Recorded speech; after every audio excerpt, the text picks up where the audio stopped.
Visa തട്ടിപ്പുമായി ബന്ധപ്പെട്ട് ബഹ്റൈനിൽ 2 ഇന്ത്യക്കാർ അറസ്റ്റിലായ കാര്യമാണ് ഇന്നിപ്പോൾ പറയാനുള്ളത്.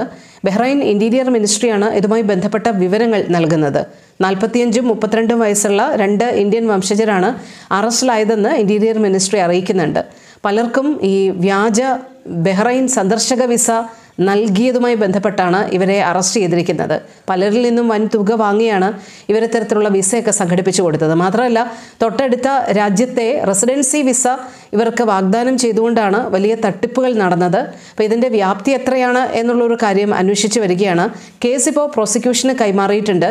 ഇതുമായി ബന്ധപ്പെട്ട അന്വേഷണം പുരോഗമിക്കുകയാണെന്നും ഇന്റീരിയർ മിനിസ്ട്രി അറിയിക്കുന്നുണ്ട്. Bahrain nationality, passport and resident affairs ഡയറക്ടറേറ്റും ആന്റി സൈബർ ക്രൈം വിഭാഗവും ചേർന്നാണ് ഇതുമായി ബന്ധപ്പെട്ട അന്വേഷണം നടത്തുന്നത്.